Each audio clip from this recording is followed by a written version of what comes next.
avec le film chinois An Elephant Sitting Still de Hu Bo, un film choral de près de 4 heures qui est précédé d'une aura particulière. Oui, d'une aura particulière puisque son jeune auteur Hu Bo, 29 ans, s'est suicidé juste après le montage de ce premier et donc ultime film.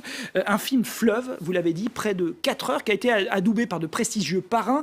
Le cinéaste hongrois Béla Tarr, dont Hu Bo fut l'élève, mais aussi l'américain Gus Van Sant. Et c'est vrai que l'imprimatur de ces deux-là ne surprend pas au vu de ce récit en forme d'errance où chaque plan séquence tente de rendre compte de la tragédie du monde, d'un monde au ralenti comme anesthésié. Alors on va suivre plutôt des actions qui se déroulent dans une ville post-industrielle chinoise qui n'est jamais nommée.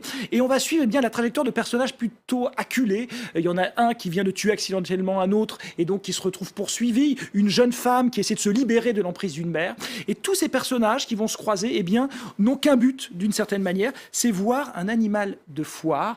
Cet animal, c'est un éléphant calme et paisible, que tout le monde dit qu'il vit étrangement assis. Il suscite tous les fantasmes.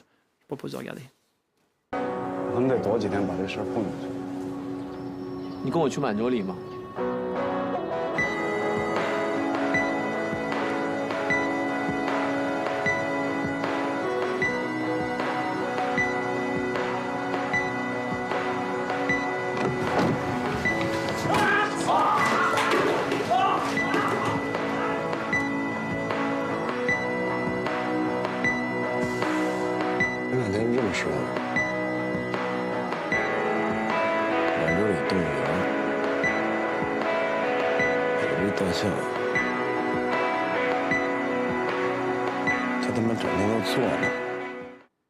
Bon, un long métrage de 4 heures et en chinois, pas sûr que vous ayez encore réussi à tous nous convaincre pourquoi il faut absolument aller voir ce film.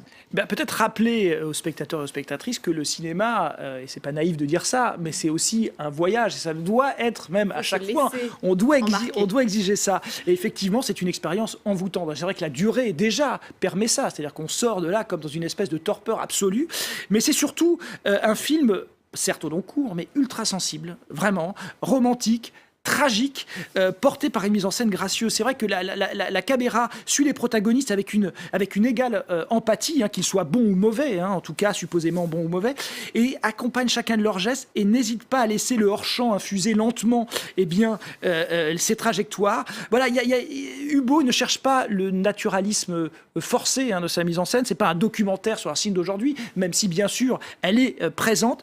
Il regarde chaque être comme s'il était dépositaire d'une certaine manière de l'humanité tout entière. C'est ça qui est très beau. En ça, Hu Bo est un vrai poète. Et c'est vrai que s'il a décidé lui-même d'en finir avec la vraie vie, son film résiste vraiment au temps et promet, et je vous le promets, une certaine éternité à celui ou celle qui osera s'y aventurer. C'est le premier choc de 2019, croyez-moi. Bon.